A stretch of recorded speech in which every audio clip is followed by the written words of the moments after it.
आप सभी को जय माँ काली, जय माँ मातंगी, जय गुरुदेव। इस वीडियो के माध्यम से आप सही समझे हैं कि जो पढ़े हैं कि जिसके ऊपर सवारी आती है उनको क्या नियम बरतनी चाहिए, किन किन नियमों की पालन करनी चाहिए। तो इस पर यह वीडियो पूरा होगा। तो आप लोग वीडियो थोड़ा लंबा हो सकता है, टूटा फूटा भाषा में हो सकता है, तो आप लोग इसको ज़रूर पूरा वॉच करेंगे, ठीक है। पूरा देखना है, तब जाके एक ज़रूर उचित ज्ञान मिलेगी। क्योंकि हम भी एक माता काली के भगत हैं, हमारे ऊपर भी अभी सवारी बनती है, सवारी आती है और माता रानी की कृपा से दरबार चलता है। तो हम क्या क्या नियम परहेजी करते हैं, नियम बरतते हैं, और भी क्या क्या नियम नहीं बरत पाते हैं, और आपको क्या क्या नियम बरतनी चाहिए, क्या क्या नियम करनी चाहिए, ये सारी जानकारी इस वीडियो में होगी। यह वीडियो उसके लिए है जो बिगनर्स है, मतलब कि जो जीरो से स्टार्ट है, किसी के ऊपर में सवारी ले रहे हैं, सवारी के झटके आ रहे हैं, माँ काली की उबासी आ रही है, कोई भी चाहे हनुमान जी किसी भी देवी देवता की सवारी क्यों ना हो, सात्विक रूप में चलते हैं, आप माता के भक्त हैं, पूजा पाठ करते हैं, नियम नहीं पता है, यह वीडियो उसी पर होगा, तो पूरा देखेंगे, ठीक है। तो चलिए हम पहला जो नियम बताते हैं कि स्वच्छता का ध्यान रखना है। जब भी किसी साधक के ऊपर, किसी व्यक्ति के ऊपर, यह दो लाइन पर आधारित होगा, एक जो तंत्र मार्ग से जुड़ा है, गुरु कृपा पर आधारित सवारी है, या फिर किसी को पूजा पाठ करने से सवारी आई है, या फिर आती है, या फिर आने वाली है, आपको लक्षण बनता है, तो उनके लिए जो है नियम बताने वाले हैं। तो सबसे पहले जो आपको नियम बरतनी चाहिए वह है स्वच्छता का। क्योंकि एक मंदिर परिसर होता है, मंदिर परिसर को हमेशा पूरी तरह साफ़ सुथरा रखा जाता है, इसलिए कि वहाँ पे शक्ति का निवास स्थान होता है, शक्ति का आदान प्रदान होता है। शक्ति स्वच्छता को देखकर प्रफुल्लित होती है, खुशी मिलता है, माता रानी खुश होती है। तो ठीक उसी प्रकार यह शरीर हमारा एक मंदिर है। जैसे कि बोलते हैं ना सवारी आना, सवारी आने मतलब क्या है कि सवारी, जैसे बस ट्रक पर हम लोग सवारी करते हैं ना, मान लीजिए हम किसी ऑटो पे या किसी ट्रेन पे सवारी करते हैं, बैठ कर किसी एक जगह से दूसरी जगह जाते हैं, तो वह जब गंदा फैला रहता है तो हमको बैठने के लिए बहुत सारी जगह देखना पड़ता है कहाँ पे, और नहीं अगर स्वच्छता रहता है तो बैठते भी नहीं है, घूम के चले आते हैं, दूसरी गाड़ी लेते हैं। तो यही चीज़ है, यही चीज़ यह मंदिर है, इसमें माता सवार करती है, हमारे शरीर पर सवार करता है। बोलने में हमारे इधर बोला जाता है घोड़ा, मतलब हम लोग एक घोड़ा है, ठीक है, एक घोड़ा मतलब जिस पे माता सवार करती है। तो इनको पूरी तरह से पवित्र रखनी चाहिए, स्वच्छ रखनी चाहिए, सुगंधित रखनी चाहिए।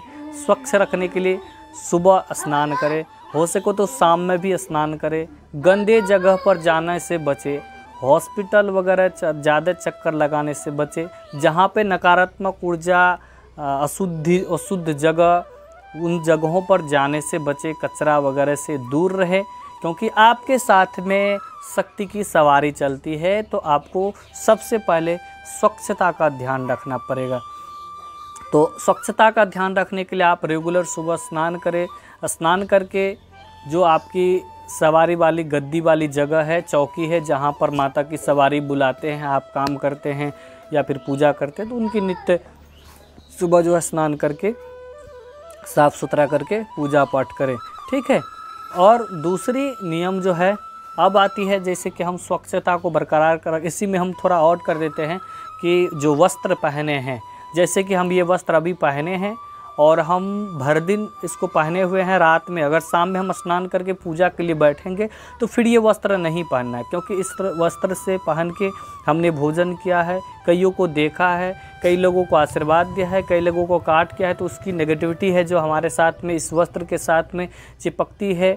या फिर हम टॉयलेट के लिए जाते हैं तो वहाँ से सारी अशुद्धियाँ वस्त्र के माध्यम से चिपकती है। हम तो शरीर धो लेते हैं लेकिन वस्त्र वही पहनते हैं, तो इसको भी अवॉइड करना चाहिए। भले नया न हो, ज़्यादा वस्त्र न हो, दो ही हो, तो इसको पहनिए, और जो पहले पहने उसको तुरंत धो दीजिए। ज़रूरी नहीं कि आपको बहुत सारा वस्त्र की ज़रूरत हो, जो पहने हैं इसको खोलिए, धो दीजिए तुरंत, और जो पहले कल धो कर रखे थे उसको पहने। इतना रेगुलर करिए, शरीर स्वस्थ। और कोई परफ्यूम जो सुगंधित इत्र हो, ठीक है, इनका स्प्रे अपने शरीर पर हमेशा रखें।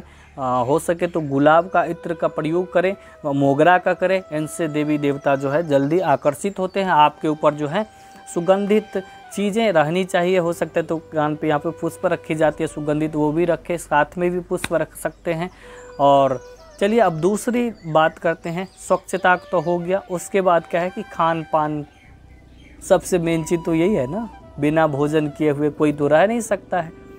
तो आपके साथ में जो है सवारी बनती है, माता की शक्ति बनती है, तो आपको भोजन में यह ध्यान रखना है कि अशुद्ध भोजन नहीं करना है, किसी का जूठा भोजन नहीं करना है, किसी के साथ में भोजन नहीं करना, चाहे वह पत्नी क्यों नहीं हो, बच्चे क्यों नहीं हो, ये सब पूरी परहेज़ी रखनी चाहिए। हम भी बहुत हद तक परहेज़ करते हैं, फिर भी अभी बच्चा छोटा है तो आकर बैठ जाता है, लेकिन ये भी नहीं करनी चाहिए क्योंकि हमारे साथ में माता की शक्ति चलती है। हम जो भोजन कर रहे हैं तो वो आंशिक रूप में भोग के रूप में माता रानी को भी स्वीकार हो रहा है, तो इसमें किसी और का निवाला नहीं पड़नी चाहिए, ठीक है। और भोजन जो करें तो इसमें भी एक आता है ना कि घर में भोजन बना है, तो घर में भोजन बना है, हम घर से बाहर हैं, सभी व्यक्ति खा लिए, हमारे लिए रखा हुआ है, उसी में से हमको भी निकाल कर दे रहे हैं, तो ये जूठा होता है, इस भोजन को जूठा माना जाता है। आपके साथ में शक्ति चलती तो आपको क्या करना चाहिए कि आपके घर में जो भी भोजन तैयार करते हैं उनको पता कर दे, उनको बता दें कि हमारे लिए पहले भोजन निकाल के रख दो, उसके बाद सभी को बांट दो, ठीक है। अगर आप घर में मौजूद नहीं, अगर घर में हो तो सबसे पहला बना भोजन जो भगवान को चढ़ता है, भोग लगता है, ठीक उसी प्रकार पहला भोजन जो है आपको खाना चाहिए, उसके बाद कोई खाए, या फिर आप घर में ना रहे तो वह भोजन आपके लिए परोस कर रख दे ढक के, फिर आप आए तो खाए, ये चीज़ करनी चाहिए। मार्केट में फ़ास्ट फूड खाने से बचनी चाहिए। जो भी फ़ास्ट फूड खाने की इच्छा हो घर में स्वयं तैयार करके खाएं, क्योंकि फ़ास्ट फूड, मार्केट का फ़ास्ट फूड जो है वह हमेशा जूठा ही होता है। कोई आता है हाथ लगा देता है, कोई आता है एक लेके खा लेता है, खा रहा है, एक लिया, उसको हाथ में दिया, उसका टच हुआ, फिर वहाँ से लिया, फिर उसको दिया, तो ये चीज़ चलते रहता है। होटल वगैरह का जो है अशुद्धि हमेशा रहता है, तो ये हम नहीं कहते हैं। आप जो है बहुत ज़रूरत पड़ने पर, मान लीजिए 4-5 दिन के लिए ट्रैवल में है, सफ़र में है, घर में नहीं है, तो रास्ते में मजबूरन माता रानी से आह्वान करें कि हे माता, हम जो भोजन कर रहे हैं यह अशुद्ध है, तो हमें मजबूरन है इसको खाने का, तो कृपया आप इसमें हमें क्षमा प्रदान करें। तो आप वह भोजन कर सकते हैं। कोशिश करें कि बचे, घर से ले जाएं भोजन, सूखा सूखा जो नाश्ता हो, फल वगैरह खा सकते हैं, ठीक है। तो मार्केट के खाने से बचनी चाहिए, ठीक है। अब आती है तीसरी बात कि आपको नियमित पूजन करनी चाहिए। सबसे पहले तो हो गया स्वच्छता का, भोजन का, अब आपको पूजन ध्यान भी करनी चाहिए। अब सवारी आपको गुरु के माध्यम से चल रही है तो भी आपको गुरु बीज मंत्र का जाप करना चाहिए। जिस भी शक्ति की सवारी चल रही है, अधिकतर तो माता काली की ही चलती है और हनुमान जी के चलते हैं, तो माता काली की जो शक्ति अधिकतर चलती है, तो आप ना माता काली की ओम क्रीम कालिकाय नमः बीज मंत्र का जो है कम से कम डेली 108 बार जाप करें, सुबह शाम करें। ना सुबह शाम हो तो अगर आपके साथ में समय नहीं तो कम से कम 11 बार करें, ठीक है। और माता काली के साथ में माता दुर्गा चलती ही चलती है, तो ओम दुम दुर्गाय नमः मंत्र का जाप करें, दुर्गा चालीसा का पाठ करें, काली चालीसा का पाठ करें, सप्तशती का पाठ करें। अगर आपके पास समय रहता है, जिसके ऊपर हनुमान जी की कृपा बनती है, तो वो हनुमान चालीसा का पाठ कर सकते हैं। और भी सारे मंत्र है, भजन कर सकते हैं। जिसको मंत्र नहीं आता है वो भजन कर सकते हैं, नाम जाप कर सकते हैं, पूजन कर सकते हैं, तो इनको रेगुलर पूजा में ऐड करिए। अब आगे बात आती है, बहुत सारी बात आती है, सवारी वाले व्यक्ति को बहुत सारे नियम से गुजरना पड़ता है किसी की। अब बात आती है कि भोजन में जो एक बात और आ गया कि विवाह में, फंक्शन में, किसी की मृत्यु भोज में, वहाँ पर भोजन करनी चाहिए कि नहीं, तो वहाँ पे बिल्कुल सख्त मना है, नहीं करनी चाहिए, बिल्कुल भी नहीं करनी चाहिए। भोज वगैरह हो गए, शादी का फंक्शन अटेंड कर रहे हैं, वो भोजन आपको ग्रहण नहीं करनी चाहिए, सख्त मना है, क्योंकि आपके साथ में शक्ति चलती है। भोज वगैरह रिसेप्शन वगैरह में जो भी वो मिलता है सब अशुद्ध रहता है। आपके लिए अशुद्ध नहीं रहता है, वो भोजन करने योग्य रहता है, केवल आपके लिए अशुद्ध रहता है, क्योंकि आपके साथ में माता चलती है तो वो भोग माता रानी को न चढ़े, इसलिए उस जगह से जाने के लिए बचना चाहिए। अब आती है कि सूतक और पातक में आप भोजन करें न कि न करें। किसी का मान लीजिए कि बरसी होता है ना, किसी का क्रियाक्रम का भोज करना नहीं करनी है, बिल्कुल भी नहीं क्यों नहीं करनी है? आपके साथ में शक्ति चलती है, वहाँ पे आप ये भी रखिएगा कि हम तो पहला भोजन कर रहे हैं, पहला नहीं करनी चाहिए, क्योंकि जिस व्यक्ति का क्रियाक्रम होता है वह एक ऊर्जा में जब तक उनका पूर्ण जो है क्रियाक्रम नहीं हो जाता है, क्योंकि वह भोज जो अंतिम संस्कार होता है वहाँ तक उनका चलते रहता है कार्य, तो उनका अगर आप अन्न खाते हैं तो आपके साथ में जो शक्ति है वह उसकी आत्मा आपको शक्ति को परेशान करेगी, बोलेगी कि हमको इस मुक्त करो, प्रेत योनि से मुक्त करो, नेगेटिविटी लाएगी, नकारात्मकता लाएगी, तो यहाँ पर भी बचनी चाहिए। ठीक है। और आती है बात, कई लोग कहते हैं कि बाल कटानी चाहिए कि नहीं, तो बाल बिल्कुल कटानी चाहिए, बाल कटाने में कोई ये नहीं है, मनाही नहीं है। हाँ, ये एक चीज़ परहेज़ रख सकते हैं कि सैलून में जो बनाते हैं तो वहाँ पे बाल जो है आपका नेगेटिविटी में जाता है, तो इनको भी परहेज़ करें जहाँ तक हो सके। हालांकि ये नहीं हो सकता है, बाल सभी अपने से नहीं बना सकते हैं, सैलून में ही जाना पड़ता है, तो इनके लिए माता रानी से क्षमा मांगे।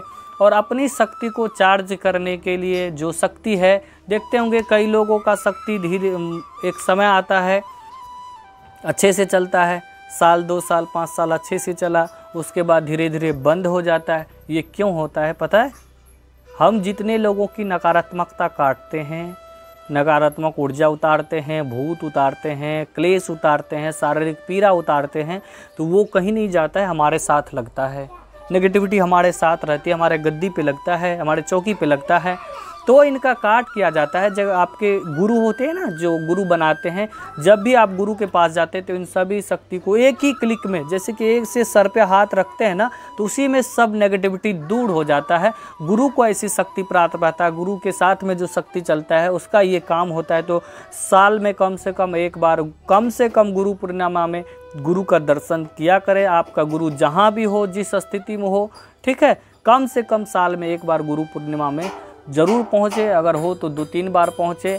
और एक बात आती है, शुद्धता को बरकरार रखने के लिए आप गंगा स्नान जरूर करें, ठीक है, या फिर किसी भी पवित्र नदी में कम से कम वर्ष में 4 बार स्नान करना होता है।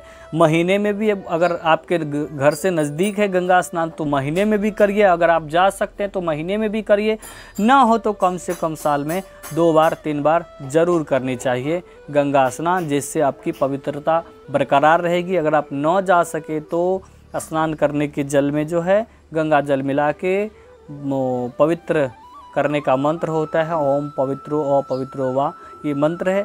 तो इनको जो है, इनसे स्नान करके अपने शरीर को शुद्ध कर ले, ठीक है। तो इन सब चीज़ों को जो भी बातें बताई हैं, जो नियम हम करते हैं, वह चीज़ें आपको बताया है। इसमें जो भी त्रुटि हुई है, कुछ बातें छूटा है, वीडियो ज़्यादा लंबा हो जाता है, आप लोग बोर हो जाते हैं, तो हम कोशिश करेंगे कि आगे आने वाली पार्ट 2 वीडियो बना देंगे। तो आप लोगों को जो भी छूटा है, इसमें बहुत चीज़ें छूटा है, तो पार्ट 2 वीडियो बना देंगे, और ये पार्ट 2 वीडियो में सभी बातें को कवर करेंगे। आशा करते हैं कि यह वीडियो आपको अच्छा लगा होगा, तो प्लीज़ लाइक कर देंगे, इस चैनल को सब्सक्राइब कर लेंगे और इस वीडियो को शेयर करेंगे जो भी भक्तजन हैं।